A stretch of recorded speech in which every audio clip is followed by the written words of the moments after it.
Bem-vindos a mais um E aí, professor? Onde estamos hoje, Martin? Bem, estamos em uma viagem. Estamos na estrada. Então, o cenário de hoje não é o convencional. Estamos no mato. Pois é. É uma pequena cabana aqui. Então, por favor, se a iluminação não estiver boa, o som não estiver muito bem, não comente, ok? Apenas aproveite o programa. É isso mesmo. Acabamos de voltar de um acampamento, de uma viagem ao exterior. E ainda não voltamos para casa, foi uma jornada longa. Eu também acabei ficando um pouco gripado, então desconsiderem minha voz também. Não me pergunte como vou hoje, Martin. Não se preocupe, não vou perguntar. Acho que essa tosse mostra como que eu vou indo, não é? Eu espero que você se recupere logo. Comporte-se, viu? Não se preocupe, eu sei cuidar de mim, eu já tô bastante grandinho, viu, Martin? Muito bem. Uma das razões pelas quais estamos aqui, como todos imaginam, é porque houve um acontecimento muito importante na Igreja Católica. Sim, é um tópico bastante interessante, porque o Papa Francisco morreu recentemente, e isso deixa uma grande oportunidade de mudança. Mas antes de falarmos sobre isso, vamos fazer uma oração. Por favor. Pai Celestial, agradecemos por podermos estar fazendo esse programa, mesmo durante uma viagem. Ilumine nossas mentes, nos guie na conversa e que o seu nome seja glorificado como sempre. Em nome de Jesus, amém. Amém. Martin, esse é um momento muito fascinante. Até o cardeal Dolan deu a entender que foi quase como um momento especial, uma intervenção divina, como as coisas aconteceram. Os eventos não poderiam ter acontecido em uma ordem mais interessante. Bom, eu acho estranho ele ter dito algo desse tipo, né? Sim, é. Especialmente porque envolve a morte de alguém. Exato, e alguém como a estatura do Papa Francisco, né? Há alguns pontos muito interessantes que foram levantados na mídia. E esses pontos são fascinantes para mim. Esse Papa foi um Papa pós-Vaticano II, certo? Ah, sim, com certeza. Ele abraçou os ideais do Vaticano II. Exatamente. E existem muitos cardeais, muitos teólogos e até leigos, muitos ministérios que não estavam contentes com os desvios recentes da Igreja Católica. Principalmente porque o Papa Francisco era veementemente contra a missa em latim. Ele até proibiu que a missa em latim fosse feita, a menos que houvesse razões muito rigorosas ou permissões dadas para isso. Bom, você pode nos explicar o que é uma missa em latim? Bom, como diz o próprio nome, é uma missa narrada em latim. Há certas tradições que estão associadas a essa missa latina. Por exemplo, a missa latina, tradicionalmente, era celebrada com o padre dando as costas para o povo e olhando para o leste. E isso é bem interessante porque a Bíblia tem muito a dizer sobre olhar para o Oriente, né? Em Ezequiel temos admoestações contra os fariseus e os líderes lá do templo que costumavam adorar voltando-se para o Oriente, ou seja, o leste. E a maioria das igrejas são construídas nessa direção, voltadas para o leste. Isso porque os pagãos adoravam o sol. Então, muito do paganismo e do cristianismo foram misturados. Muita interação entre os dois aconteceu. E é fascinante que muitas das igrejas sejam construídas em locais pagãos. Suas fundações são prédios pagãos, até mesmo o Vaticano. E esta adoração voltada para o Oriente é uma tradição antiga, mas totalmente impregnada de paganismo. É totalmente contrária ao que diz a Bíblia. Portanto, a missa latina era celebrada em latim. É claro que as pessoas não entendiam latim. Isso, então, adicionava um ar, uma atmosfera de misticismo à missa. Era algo misterioso. E dava uma certa superioridade ao padre, uma vez que ninguém conseguia entendê-lo. Bom, é claro que houve muitas discussões sobre se a missa deveria ser dividida com a congregação ou não. Originalmente, havia missa em dois tipos. Ou seja, a congregação partilhava do vinho e do pão. Mas aí eles mudaram para apenas um tipo de missa. Essa congregação não recebia mais o vinho, mas apenas a hóstia. E mesmo a hóstia não era um pão que era repartido. Era uma hóstia redonda. Era colocada em um ostensório, que era um tipo de meia-lua.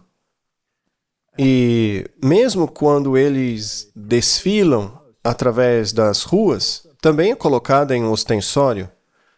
Isso vem de origens pagãs, porque a lua crescente representava o útero de Semiramis, e o nascimento do Deus Sol dentro daquele útero era retratado. Então, foi uma cultura antiga que foi trazida para o cristianismo e que se misturou nesta forma de adoração. Mas o pão, originalmente, aquele que Jesus utilizou, era simplesmente um pão sem fermento. Naturalmente, Jesus não utilizou o vinho fermentado.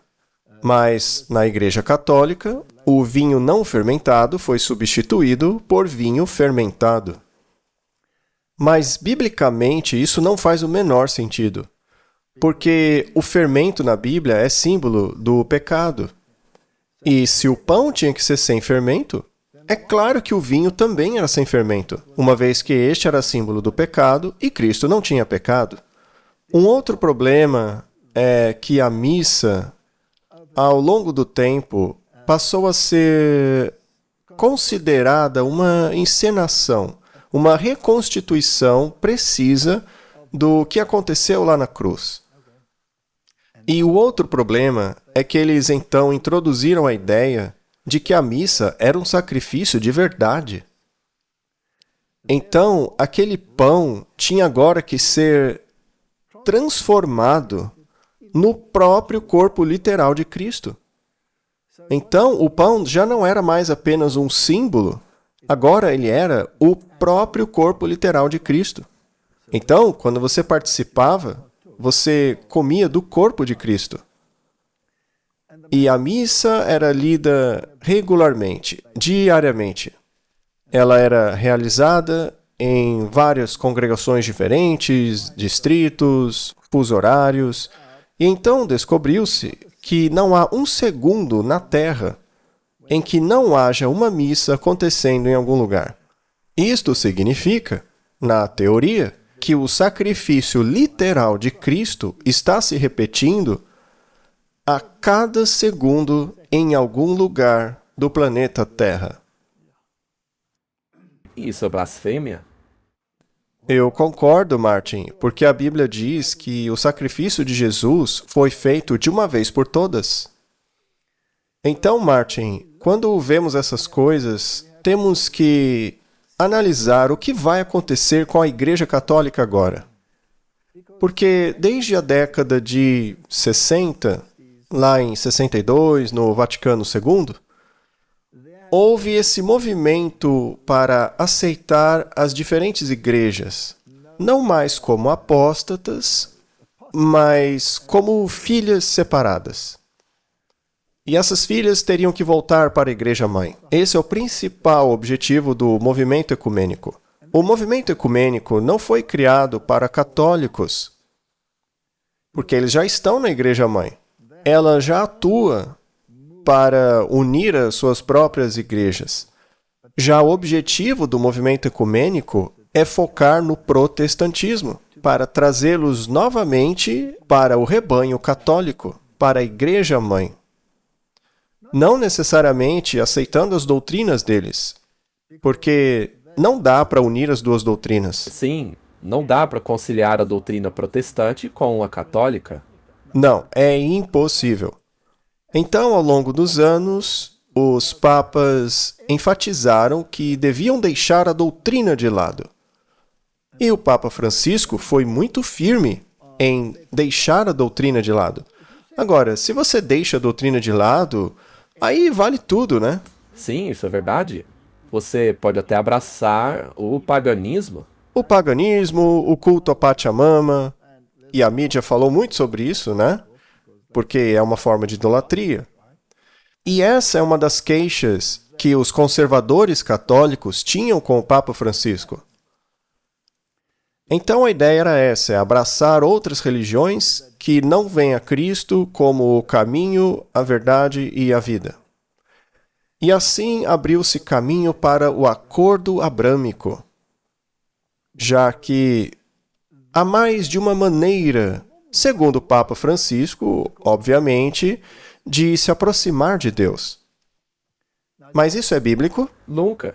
Não. A Bíblia diz que há apenas um caminho para se aproximar de Deus. Então, poderia uma organização que é cristã teologicamente unir-se a uma organização que nega o cristianismo? Isso não faz o menor sentido. A própria Bíblia diz que dois que não estão em acordo não andam juntos. Certo, mas isso vai ainda mais longe, muito mais longe. Se quisermos ver o que está acontecendo agora dentro da Igreja Católica, temos uma oportunidade incrível de ver o cumprimento da profecia. E a gente falou um pouquinho sobre isso quando o Papa Francisco ainda estava doente. E agora se tornou realidade.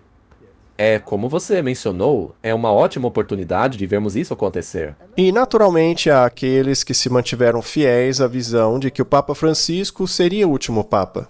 Em um dos nossos programas anteriores, a gente descartou essa possibilidade, porque a profecia, do jeito que é escrita, histórica e continuamente, não enfatiza uma pessoa, um indivíduo, a menos que esse seja mencionado especificamente, como o primeiro rei da Grécia, por exemplo, o Alexandre o Grande. Mas são os princípios que a Bíblia menciona. Portanto, temos que olhar essa questão a partir da raiz histórica do que está para acontecer e do porquê o catolicismo passou a se tornar o movimento cristão mais poderoso, e eu digo cristão entre aspas, tá bom? Que cresceu tanto que ultrapassou todos os outros. Mas aí veio a Reforma Protestante e causou um retrocesso nela. A verdade foi esclarecida. Mas parece que hoje a Reforma Protestante acabou. Mas como isso aconteceu? Bom, as pessoas dizem que Roma mudou, não é? Mas Roma pode mudar sua atitude ou aparentar que mudou sua atitude, mas se Roma não muda sua doutrina, então Roma não mudou. O resto é tudo fachada. Portanto, Martin, a Bíblia diz que uma das principais questões dos últimos dias é o engano. Jesus disse: cuidado para que ninguém vos engane. Falamos sobre o engano em um acampal que fizemos recentemente. Mas, basicamente, qual é o propósito do engano? O objetivo do engano é fazer você acreditar em algo que não seja verdade. É para isso que serve o engano. Agora, isso significa necessariamente que as pessoas que praticam o engano são enganadoras? Não, elas próprias podem estar enganadas. Exatamente. Então, por definição, quem pratica o engano é enganador. Mas também existem enganadores inconscientes, já que foram levados a acreditar que a mentira era verdade. Foram ludibriados por uma farsa. Bom, a Bíblia também diz que o diabo domina quanto do mundo? todo. O mundo todo. Ele quer enganar todo mundo. Isto significa, Martin, que o mundo inteiro está mentindo. E esta é uma questão muito séria. Então, como saber quem está enganando quem? Só existe uma verdade verdadeira. E onde a encontramos? Na Bíblia? Você a encontra na tradição? Não. Mas a Igreja Católica diz que a tradição é a estrutura na qual se identifica a verdade. E a Igreja Católica também não baseia sua moralidade na Bíblia. Ela baseia-se na lei natural. A lei natural é aquilo que é aceito pela sociedade. É aquilo que ela julga aceitável. Sim, aquilo que é aceito em uma sociedade é a lei natural. Porque fazem aquilo naturalmente. Lá na Campal eu também dei um exemplo disso. Por exemplo, a lei natural, se você estiver em uma ilha de canibais, a lei natural vai dizer que não é problema comer outra pessoa. Sim, até que algo aconteça e aquilo mude, aí a lei natural vai ser outra coisa. Então, basicamente, a lei natural, ela é basicamente as normas consideradas aceitáveis pela sociedade. Mas não temos uma natureza caída? Sim. Quão perverso é o nosso coração?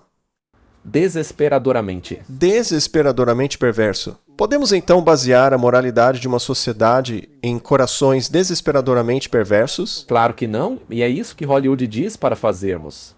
E se você vivesse em uma sociedade como Sodoma? Como sabemos, as leis naturais daquela sociedade viam certas práticas como aceitáveis. Isso. Muito bem. Já a Bíblia, por outro lado, baseia a moralidade em um padrão mais elevado, o padrão divino. Não ditado pelo homem, mas ditado por Deus, escrito pelo dedo de Deus em pedra. Bom, e mesmo o ditado que usamos hoje, quando algo é escrito em pedra, quer dizer que é imutável. Imutável. Não muda. É como a lei dos medos e persas, certo? Então, quando falamos sobre o que está acontecendo no Vaticano, vale a pena voltar na história e estudarmos algumas coisas. E então falaremos um pouco sobre o Papa Francisco e quais são as possibilidades do futuro, certo? Bem, para começar, como o catolicismo surgiu e como ele ganhou ascendência? Bom, ao voltarmos na história, a igreja primitiva consistia em discípulos e aqueles que se uniram aos discípulos, correto? E essa igreja floresceu, principalmente no Oriente. Portanto, a sede do cristianismo era Antioquia. À medida que se espalhou, também atingiu outras regiões, como Roma também. É interessante que a Igreja Católica Romana era apenas uma igreja lá em Roma. E o imperador romano ainda governava Roma. E os judeus, os zelotas, estavam constantemente em guerra com os romanos. E os romanos se cansaram daquilo. E assim, eles cercaram Jerusalém no ano 70 depois de Cristo. E ela acabou sendo destruída por Tito, correto? O mais interessante é que os judeus não cessaram as suas operações, porque a esperança deles era de que lhes seria dado um reino terrestre. Eles não entenderam as profecias. O que eles consideraram a segunda vinda foi o que eles se apropriaram para si mesmos, aonde eles receberiam o reino. Um reino terrestre, né? E acabaram negando totalmente a primeira vinda, que era para estabelecer o reino de se aceitar Cristo e afastar-se da transgressão. Mas não era isso que eles estavam esperando. Até mesmo os discípulos de Cristo tinham essa mentalidade. É por isso que eles ficaram decepcionados quando Jesus foi crucificado? Sim, e um deles era até mesmo um zelota, ou seja, alguém que queria exterminar os romanos. Enfim, eles não pararam com os ataques. Eles eram quase como terroristas contra os soldados romanos. Eles insistiam em atacar os romanos. E logo após o ano 150 depois de Cristo, o governador que governava na época era Adriano. E o imperador Adriano cansou-se dos judeus. Houve então uma segunda destruição de Jerusalém, muito pior do que a primeira. Ele destruiu completamente o Estado judeu e espalhou a nação. Ele proibiu a religião judaica. Entre outras coisas, ele proibiu a guarda do sábado. Isso coloca todo o cristianismo em uma situação difícil, porque todos eles estavam guardando o sábado até aquele momento. E está bem documentado que a Igreja do Oriente guardava o sábado, na África também. Até mesmo a Igreja celta, os valdenses, os albigenses, todos guardavam o sábado. Mas como eles contornariam esse impasse? Como não ser associado aos judeus? O bispo de Roma teve a inteligente ideia de que ele poderia chegar a um acordo sobre essa questão para dizer não somos judeus. E não precisamos guardar o sábado. Podemos guardar o primeiro dia da semana, celebrá-lo como o dia da ressurreição. Então, não seremos associados aos judeus. E foi isso que aconteceu. Foi como tudo começou. Então foi aí que a guarda do domingo realmente começou. O bispo de Roma foi quem introduziu a guarda do domingo.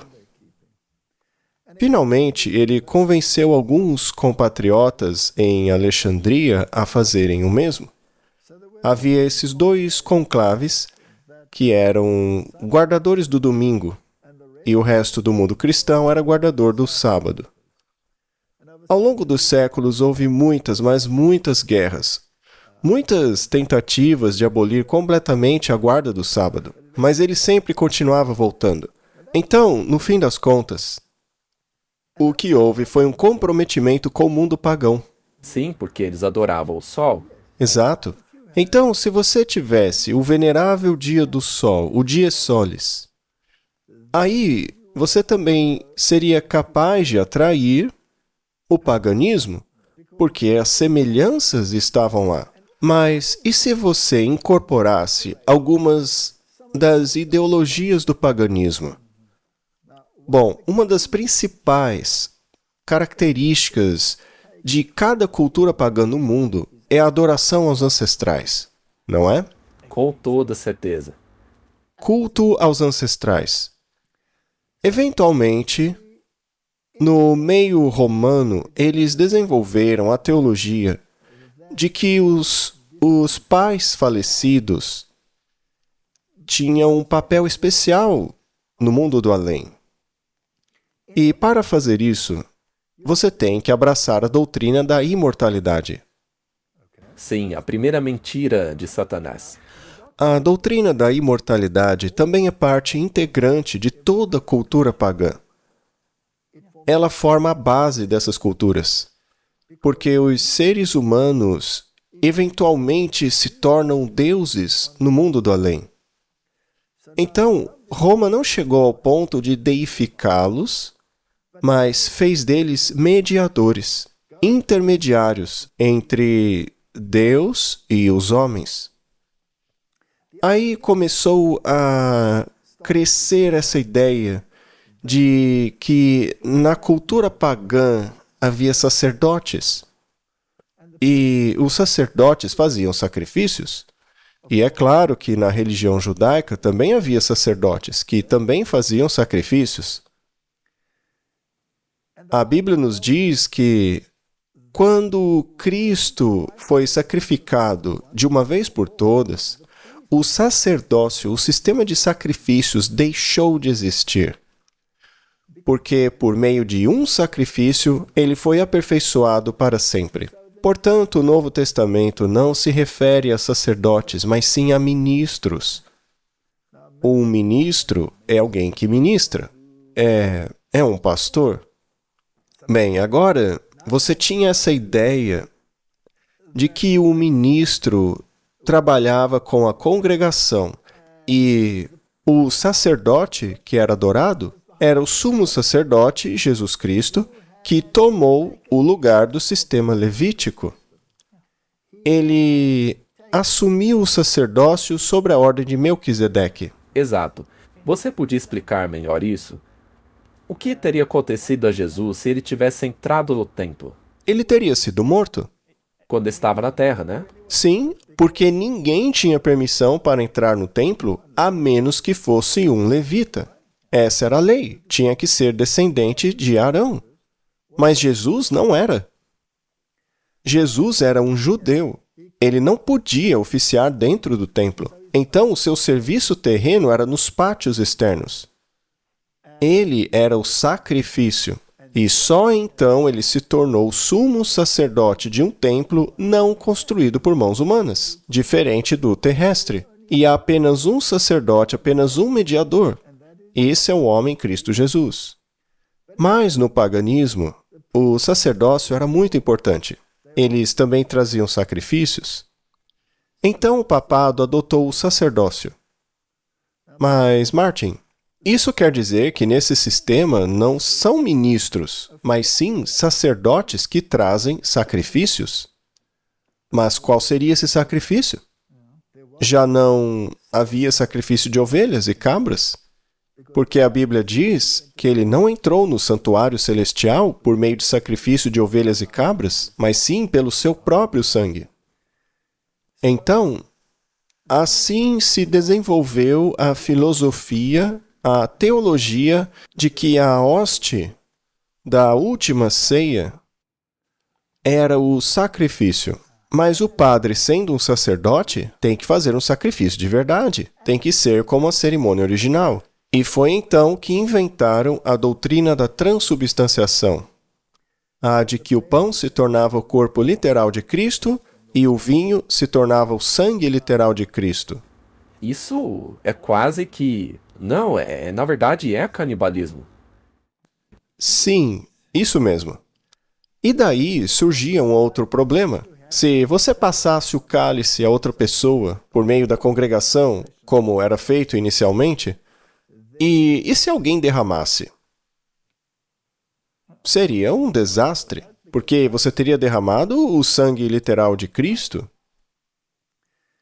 E assim foi decidido não dar mais à congregação o vinho, mas somente o padre poderia beber dele, para que ele pudesse controlar a situação. Então foi assim que isso se desenvolveu ao longo do tempo.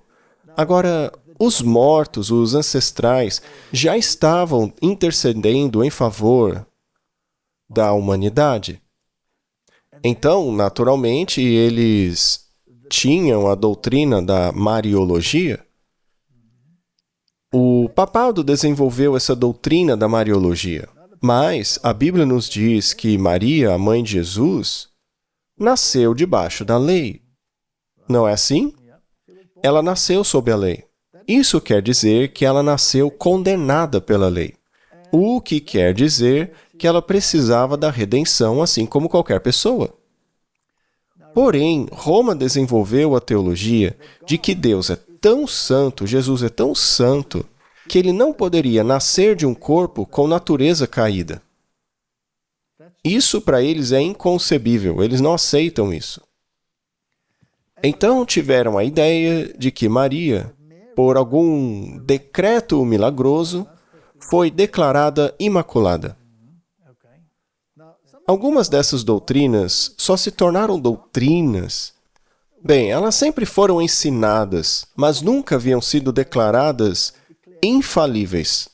Algumas dessas doutrinas só surgiram nos últimos 2 séculos. Então as doutrinas foram se desenvolvendo ao longo do tempo.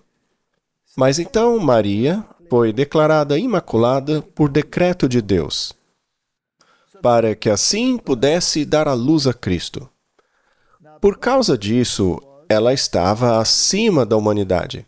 Então, para eles, Jesus não desceu baixo ao nível da humanidade. Ele não se tornou exatamente da mesma carne que nós.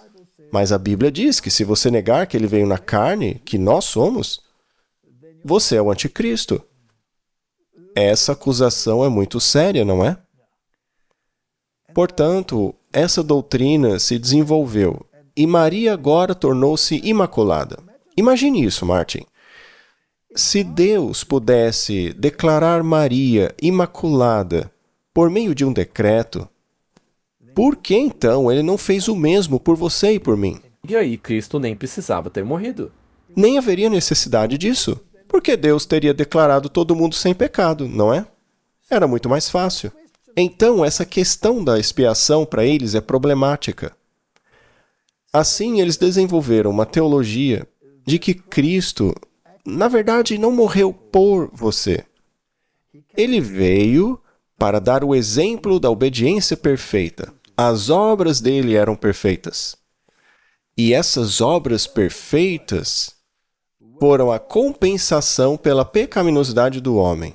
Então Deus estava preparado para aceitar o homem com base na obediência de Cristo até a morte, mas não pelo fato dele ter morrido por você. Na doutrina católica, você ainda tem que pagar o preço. Já explicamos isso muitas vezes, mas temos que entender muito bem para compreender a gravidade da questão. E para onde tudo isso está caminhando? Correto? Portanto, Martin, o que aconteceu é que a religião católica romana aceitou a doutrina pagã da purgatório. Nessa doutrina, os seus pecados que foram perdoados precisam ser pagos.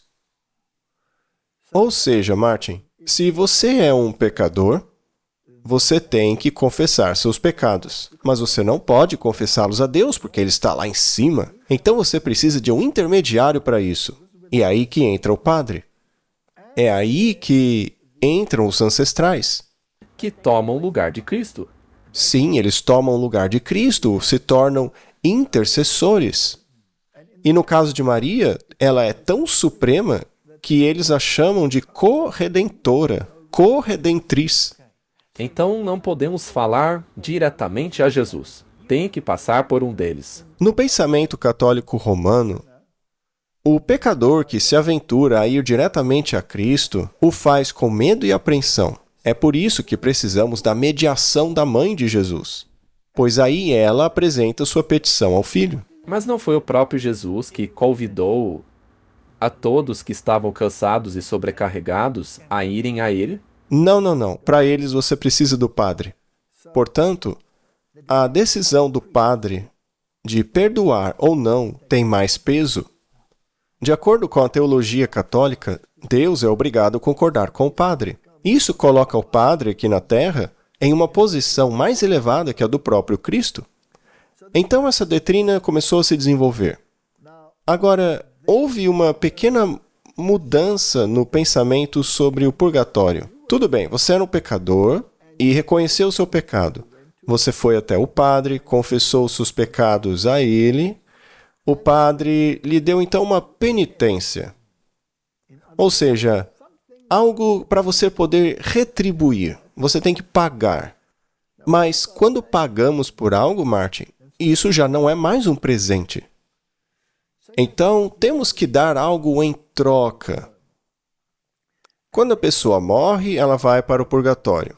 O pecado dela foi perdoado, mas não foi pago completamente. E, para tal, ela deve queimar no purgatório. Na teologia católica, esse processo pode levar muito, mas muito tempo.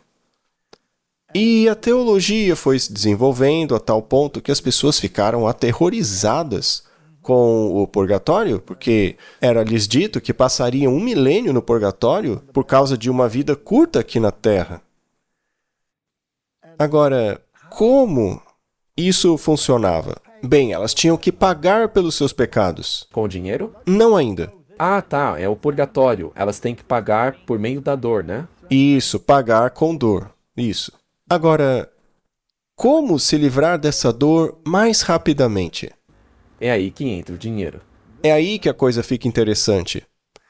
Então eles desenvolveram a teologia do tesouro de méritos. Já explicamos isso aqui antes. E eu digo a você, Martin, que o católico regular, o católico comum, não tem ideia de como isso funciona. Eles pensam que Jesus pagou o preço por eles. Eles acham que podem orar a Maria e ela vai interceder. Eles acreditam que Cristo pagou o preço.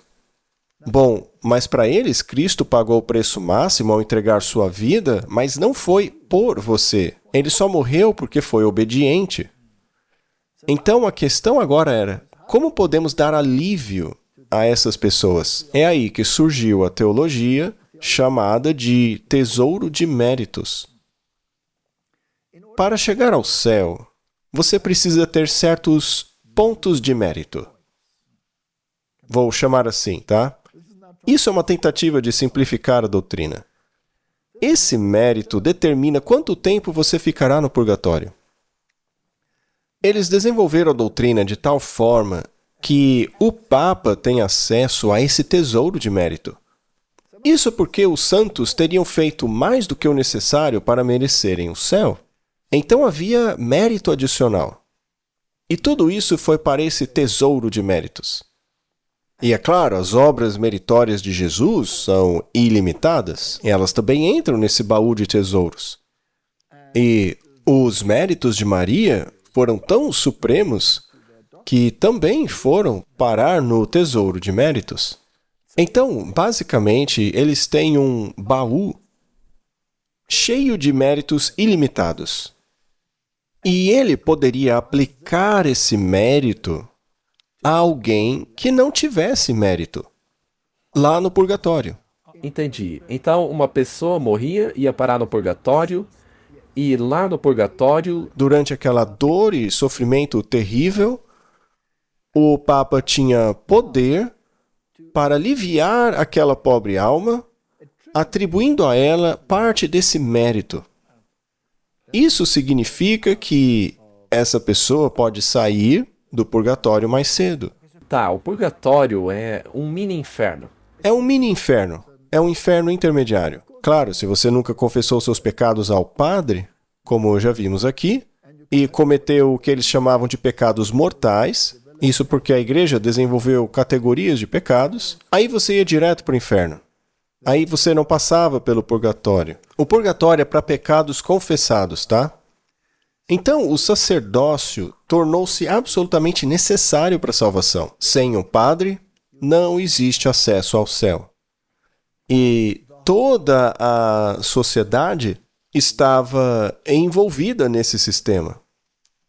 Dito tudo isso, obviamente, esse mérito tinha preço, era muito valioso, não é? Porque ele podia aliviar muita dor. Sendo assim, que tal vender esse mérito? E foi isso que eles começaram a fazer, começaram a vender o mérito. Isso tinha o nome de indulgência. Bom, na Idade Média, eles vendiam esse mérito por dinheiro. Foi aí que o Tetzel começou a visitar as vilas e tal. E o mundo estava em total escuridão. O primeiro ponto que devemos entender, que todo mundo tem que entender, é que esse sistema não é baseado na Bíblia e nem é cristão. Sem dúvida. Todas essas coisas aí, nada disso é baseado na Bíblia. Nada, porque agora você depende do sistema, do padre, para que seus pecados sejam perdoados. Você depende do Papa, para que ele lhe atribua os méritos da igreja. Você também está pagando o preço por tudo o que fez. Mesmo que o seu pecado tenha sido perdoado, você ainda tem que pagar o preço. Quem então é o portador do pecado? Nós. Nós somos. Então, Cristo é completamente excluído da equação. Temos um sistema totalmente pagão, que nem é cristianismo, que invoca o nome de Cristo e diz que Cristo tornou isso possível para que você tenha vida eterna, apenas porque seu mérito era tão grande, suas ações tão maravilhosas, que Deus, pela grandeza dos atos dele, resolveu perdoar a humanidade depois de terem pago pelos seus pecados. Você entende onde vai dar? Isso é 100% o oposto. Do que diz a Bíblia. Isso não é uma doutrina cristã, é pagã? Isso não é doutrina de uma igreja cristã. O que aconteceu, Martin, é que o mundo mergulhou na escuridão. Bom, a escuridão é a ausência da luz. O outro ponto triste é que as pessoas eram em grande parte analfabetas, então não tinham meios para colocar esse sistema à prova. Elas simplesmente acreditaram. E aí Roma enterrou as escrituras em latim porque ninguém falava latim. Então era uma religião mística, cerimonial. E a pompa e a glória tomaram lugar da substância. E as pessoas eram realmente governadas pelo medo. Pelo medo. Depois veio a reforma, que começou por causa das indulgências. Martinho Lutero reconheceu que as indulgências não faziam sentido. Ele estava estudando a Bíblia em latim em seu mosteiro. E é interessante que John Huss, 100 anos antes dele, já tinha entendido que as indulgências não eram de Deus, que não passavam de um meio de ganhar dinheiro, de vender o Evangelho de Cristo. Bom, quando a Reforma chegou, eles descobriram a palavra novamente, e Lutero traduziu a Bíblia para a língua do povo. Tyndale fez o mesmo, na língua inglesa. Agora, a Bíblia estava disponível, as pessoas podiam ler por si mesmas, então todas essas doutrinas papais baseadas em tradição, paganismo e filosofia grega, simplesmente se dissiparam, caíram por terra. E Cristo foi colocado novamente no centro. A salvação era apenas, unicamente pelo sangue do Cordeiro. Cristo pagou o preço. A ira que deveria ter atingido o homem foi posta sobre Cristo, que a tomou sobre si de bom grado. Muitos teólogos católicos diziam, bem, nesse caso você deve odiar o pai e amar o filho. Mas foi uma decisão conjunta. Eles aceitariam o preço, pagariam o preço e Cristo se tornaria pecado por nós. É por isso que Moisés teve que levantar a serpente. Não porque a serpente é a salvadora, mas porque Cristo se tornou pecado por nós e pagou o preço. E sem o derramamento de sangue, não há perdão de pecados. E quando aquela cortina se rasgou, havia acesso direto ao trono. Não havia mais sacerdotes. Acabou. Agora havia ministros. Ministros estes que estavam no mesmo nível da congregação. Não tinha mais gente exaltada. Havia uma hierarquia, mas não era um senhorio. Não dominareis uns sobre os outros, disse Jesus. É um sistema totalmente diferente. E a reforma protestante foi gradualmente compreendida e concluíram que a missa não era necessária. Temos que voltar à Santa Ceia bíblica. Não tem mais esse negócio de transubstanciação, porque isso seria um sacrifício real, exigindo um sacerdote, exigindo um altar. Então o protestantismo expulsou todos os altares das igrejas. Eles voltaram a ter a mensagem normal, simbólica da Santa Ceia, que é uma cerimônia que comemora um ato de Deus que já foi realizado. Você entende? Sim. Bom, mas isso começou uma guerra. Cristo estava de volta ao centro. A missa já era. Não existia mais culto aos ancestrais. Não havia nenhum santo no céu mediando por nós. Maria nunca poderia ser uma mediadora, porque há apenas um mediador entre o homem e Deus, o homem Cristo Jesus. Então essas eram grandes diferenças doutrinárias que não podiam mais ser superadas. Mas como eles contra-atacaram? Roma acabou criando alguns agentes, como os jesuítas. A ideia era criar uma contra-reforma. Eles começaram a usar o teatro. O teatro jesuíta tornou-se a norma na qual trouxeram o paganismo e o misturaram com outras ideias e, além disso, começaram a tomar conta do sistema educacional e, eventualmente, chegaram tão longe na Inglaterra a ponto de introduzir na Universidade de Oxford o movimento de Oxford. Tudo que havia sido jogado fora, os altares e imagens, foram lentamente retornando, porque a humanidade quer ver alguma coisa, ela quer tocar alguma coisa, ela quer poder confessar para alguém, ela se sente melhor assim. Enquanto que com Jesus é tudo pela fé. E as pessoas não querem, elas não gostam disso. Não gostam disso. E o que dizer da doutrina da justificação? Como você é justificado? Somos justificados somente pela fé no sangue expiatório de Cristo. Mas então a idade das trevas foi dissipada. A luz de Cristo veio ao mundo. O mundo floresceu. Aí veio o movimento de Oxford. Depois veio o movimento ecumênico. E ao longo dos séculos, esperando o momento certo, Roma foi se infiltrando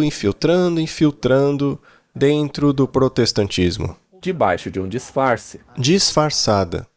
No final, eu acredito, Martin, que eles não apenas fomentaram, mas na verdade estavam por trás da completa liberalização da humanidade. Por trás do total desrespeito a qualquer lei, seja divina ou humana, resultando em um caos que a humanidade não pode suportar. Na verdade, eles são os instigadores de tudo isso. Eles próprios moveram o pêndulo para o extremo. Faça o que você quiser, é tudo da lei. Isso é a Revolução Francesa. Então, eles permitiram que os governos tivessem uma atitude liberal, deixando todo mundo fazer o que quiser. Aí a humanidade começou a se degradar. E agora estamos no ponto em que o pêndulo vai voltar. Deixe-me ler algo do Espírito de Profecia para finalmente falarmos sobre o Papa Francisco. E nós já falamos sobre esse pêndulo. Desde o começo. Pelo que vemos agora, ele já oscilou na esfera política. Correto? Vou ler algo para você.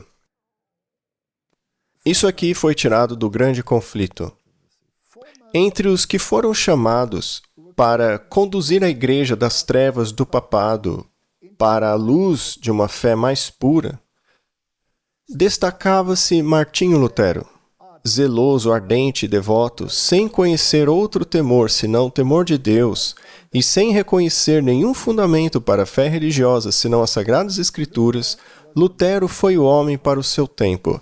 Por meio dele, Deus realizou uma grande obra para a reforma da igreja e o esclarecimento do mundo. Vamos continuar agora.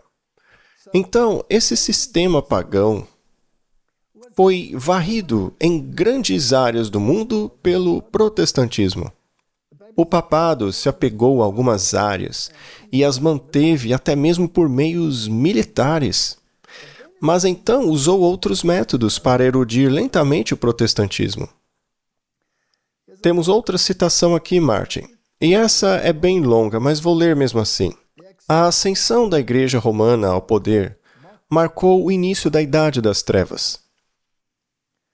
À medida que seu poder aumentava, a escuridão se aprofundava. A fé foi transferida de Cristo, o verdadeiro fundamento, para o Papa de Roma. Afinal, ele tem acesso a esse suposto tesouro de méritos? Em vez de confiar no Filho de Deus para o perdão dos pecados e salvação eterna, o povo recorria ao Papa e aos padres e prelados a quem ele delegava autoridade. Ensinavam-lhes que o Papa era seu mediador terreno, e que ninguém podia se aproximar de Deus exceto por meio dele. E além disso, que ele ocupava o lugar de Deus para eles, e, portanto, deveria ser implicitamente obedecido, como um Deus. Um desvio de suas exigências era motivo suficiente para que o mais severo castigo fosse imposto aos corpos e almas dos ofensores. Assim, as mentes do povo se desviaram de Deus para homens falíveis, errantes e cruéis, e mais ainda para o próprio príncipe das trevas, que exercia seu poder por meio deles. O pecado foi disfarçado em um manto de santidade. Quando as Escrituras são suprimidas e o homem passa a se considerar supremo, o resultado disso é apenas fraude, engano e iniquidade degradante. Com a elevação das leis e tradições humanas, manifestou-se a corrupção que sempre resulta de se deixar de lado a lei de Deus. Então eles tinham um novo sistema de moralidade, a lei de Deus já era. O sábado foi substituído pelo culto dominical. Eles adotaram o dia venerável do sol dos pagãos. As igrejas estavam voltadas para o leste, os sacerdotes voltados para o leste, tentando repetir aquele sacrifício que Cristo já havia feito de uma vez por todas. Eles também dizem que a salvação está na igreja, ou seja, no sistema. Sem a Igreja Católica, não tem salvação, a menos que seja transferido de sua autoridade para outros. Martin, o interessante é que esse engano tem um objetivo. Qual é o objetivo mais profundo do engano? O objetivo mais profundo do engano é roubar a herança de Cristo. Porque se você pode tirar o plano da salvação e substituí-lo por algo contrário, você rouba a herança de Cristo, porque essa estrada não levará a lugar algum. Ninguém vem ao Pai senão por mim. Só que eles trocaram isso por um negócio novo. Muito bem. Quem podia imaginar que uma era de escuridão com tais doutrinas obscuras poderia novamente ser aceita pelo mundo? A escuridão deveria ter sido varrida para sempre? Olha, será que a Igreja Católica enxerga os anos da Idade Média como Idade das Trevas? Não. Para eles foi uma era de luz.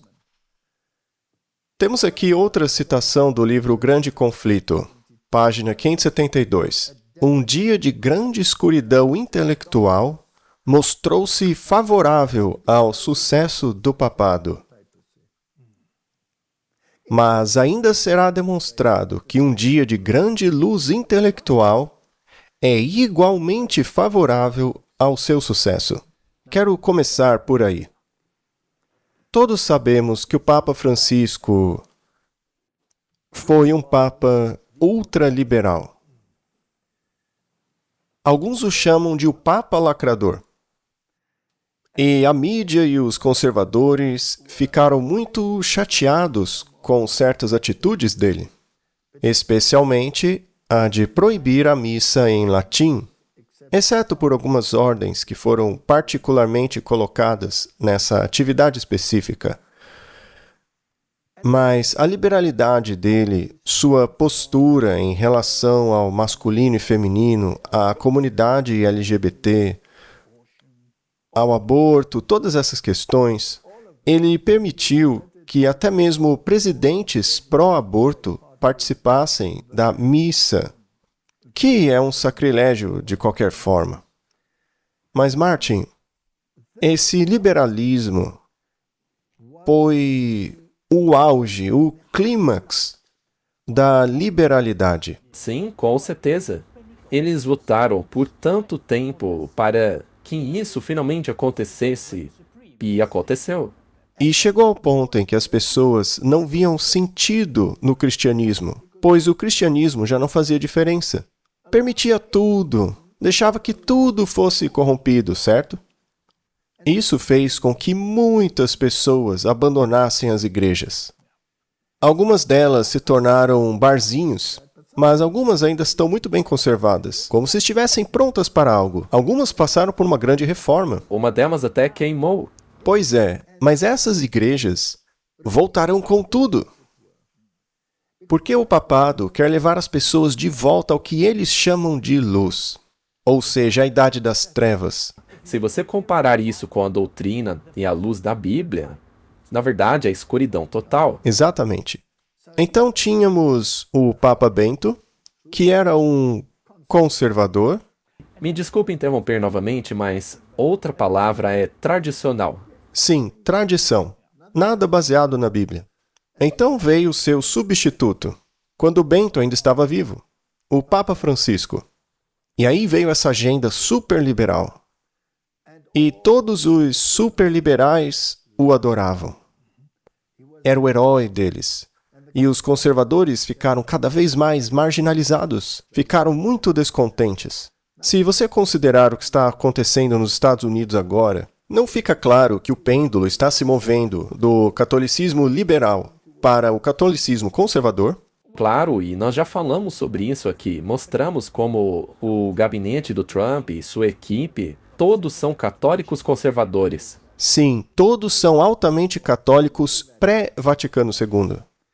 Muito bem, o último Papa foi pós-Vaticano II. Bem, se puderem levar a humanidade de volta a uma teologia pré-Vaticano II, neste caso o papado terá sido restaurado ao que era na Idade Média. Exato. A ferida não estaria curada, então? Sim. O que aconteceria se a Igreja e o Estado voltassem e, ao mesmo tempo, abraçassem a filosofia e a marca de sua autoridade e a introduzissem na sociedade? Não seria incrível? Seria? E as pessoas vão aceitar. Pelo menos a grande maioria vai aceitar isso, já que a sociedade está farta do cristianismo liberal. Vamos dar uma olhada em algumas coisas. O Papa Francisco deixou um testamento, dizendo que ele queria ter um enterro bem simples. Mas para quem ele se comprometeu? A quem ele entregou sua alma? Para Maria. Para Maria. Martin, quem vai ressuscitar você? É Jesus Cristo, não é? Sim. É em Jesus Cristo que devemos depositar nossa fé. Sem fé é impossível agradar a Deus, certo? Mas aqui temos uma alternativa. Ora, se Maria é corredentora, segundo Roma, é claro, se ela for uma comediadora, isso contraria a Bíblia, que diz que há apenas um mediador entre o homem e Deus. Apenas um defensor, correto? Então essa é uma estrutura pagã. Em certo sentido, se não representa Jesus, representa o adversário de Jesus. Alguém que toma o seu lugar. O anticristo. Anticristo. O sistema todo é anticristo. E se você ainda acrescentar alguns santos aí, para torná-lo menos severo, é algo que as pessoas gostariam de entender, certo? Mas a Bíblia ainda proíbe a oração repetitiva. E não é justamente o rosário uma oração repetitiva? No terço, existem 10 Aves Maria e um Pai Nosso. Então, quem tem a preeminência? Maria. Bem, e sabemos que o Papa Francisco se comprometeu com Maria, assim como o Papa João Paulo II fez, correto? Os dois se comprometeram com Maria. Portanto, é um sistema anticristo. E, Martin, o que está acontecendo no gabinete do governo americano? Eles não tiveram uma reunião recentemente onde os católicos participaram? Sim, foi lá em Mar-a-Lago. Mar-a-Lago. O que aconteceu lá? Foi um encontro enorme para católicos. Tudo tradicional, tudo pré-Vaticano II, bem conservador. Todo mundo que estava ali naquela região fez discursos e palestras. Sim, e é interessante que no fim da Semana da Páscoa houve essa reunião na qual Cristo foi exaltado novamente e o Franklin Graham foi às nuvens com essa mudança de mentalidade que ocorreu. Exato, sendo que no ano anterior a reunião tinha sido dedicada para o transgenerismo. Isso. E o que é mais fascinante é que não foi só o gabinete do governo que avança na direção do catolicismo tradicional, deixando isso claro abertamente, como na quarta-feira de cinzas, o vice-presidente recebendo a marca, etc.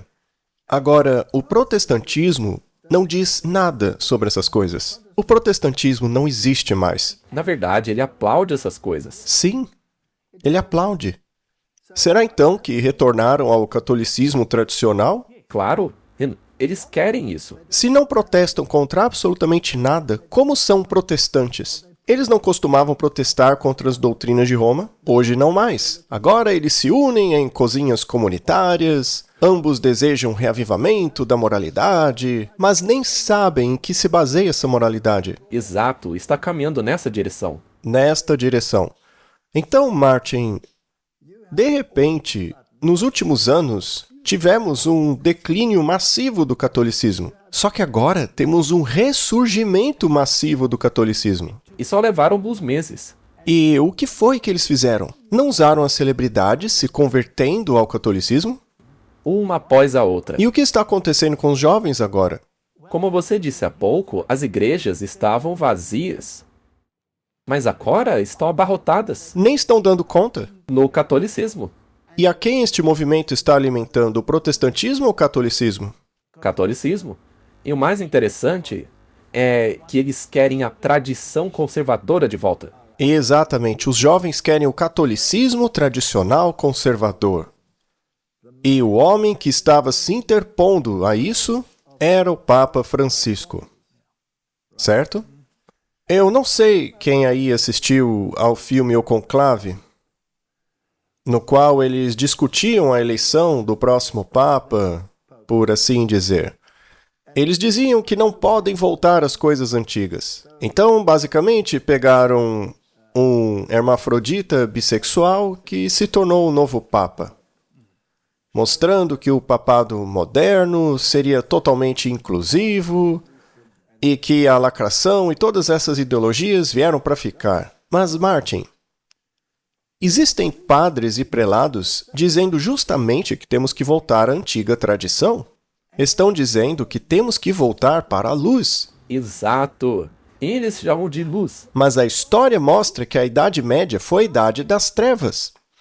Isso tudo é fascinante, Martin, porque se eles conseguirem fazer isso, se conseguirem voltar ao que chamam de luz, então terão finalmente conseguido voltar às trevas da Idade Média.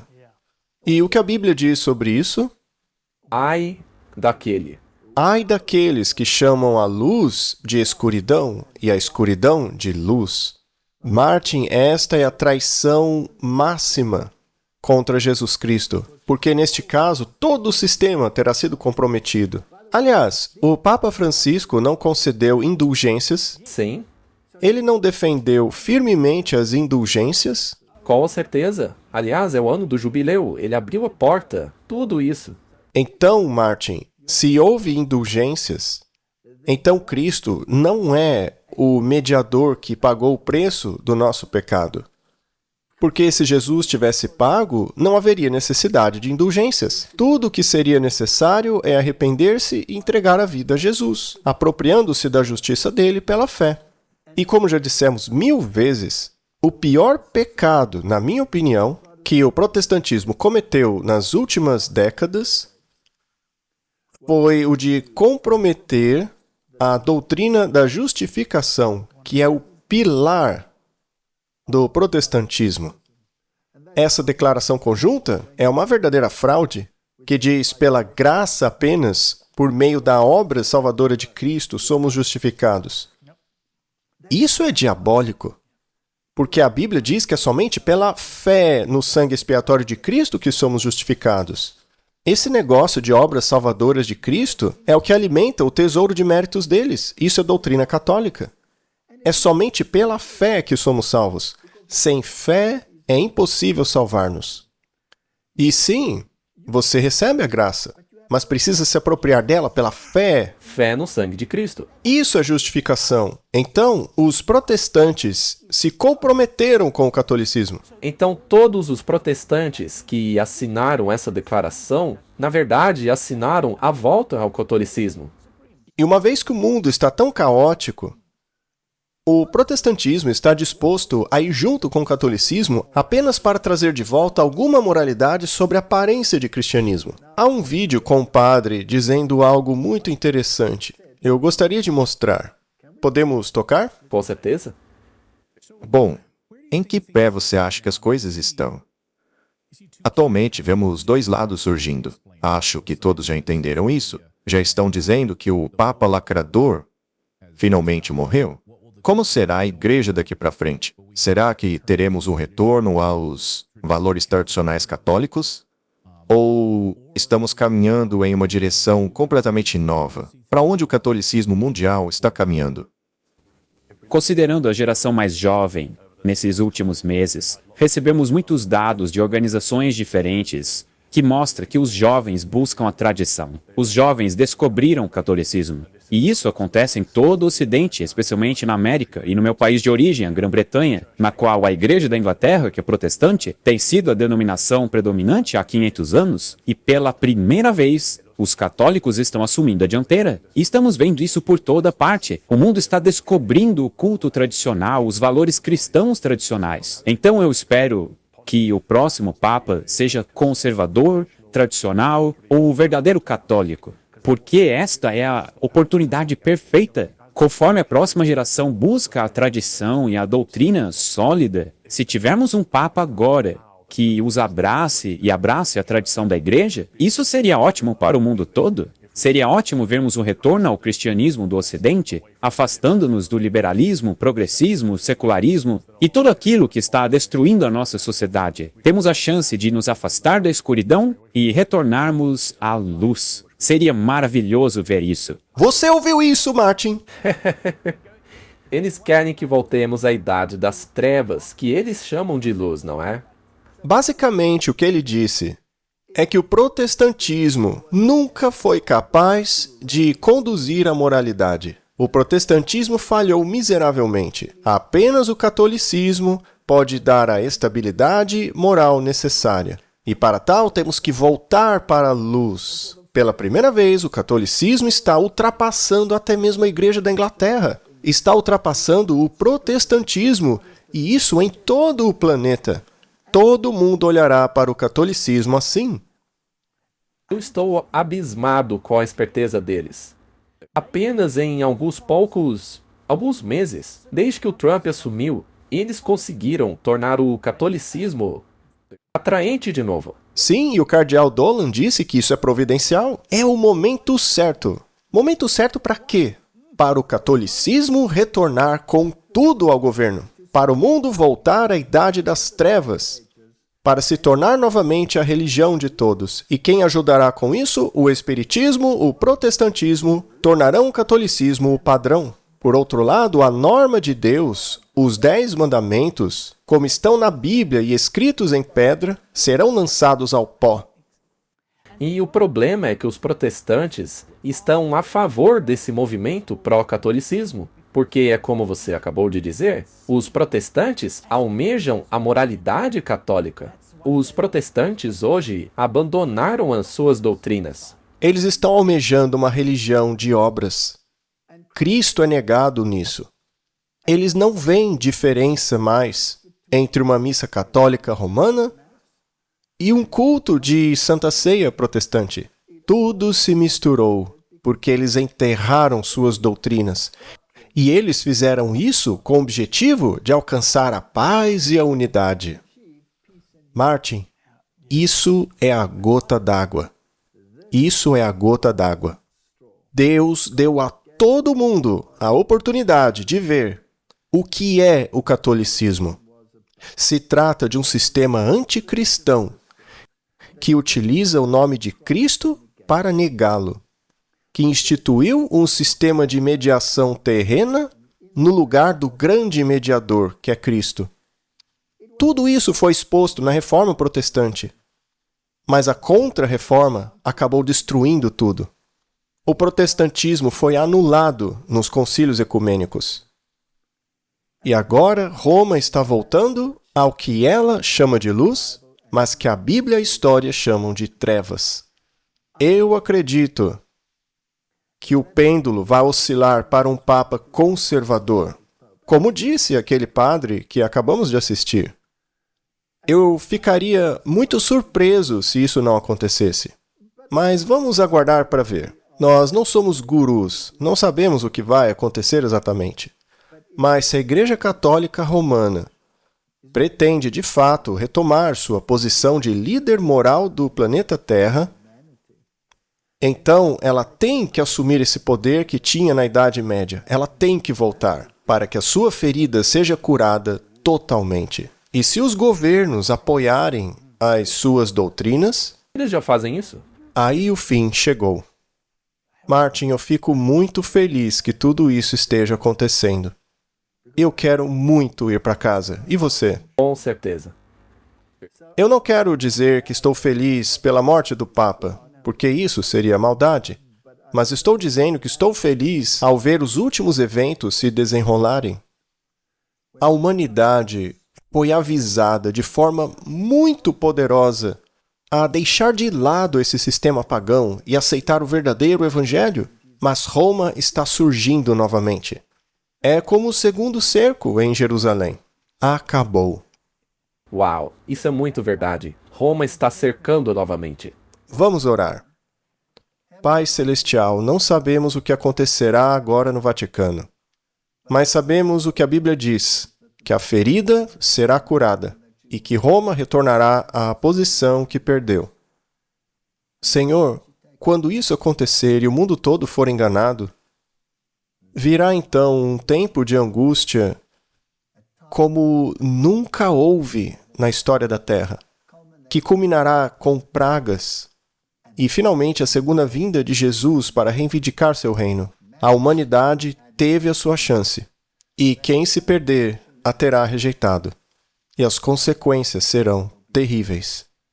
Ajuda-nos, Senhor, como indivíduos a tomar decisões com base na Bíblia. Essa é a minha oração em nome de Jesus. Amém.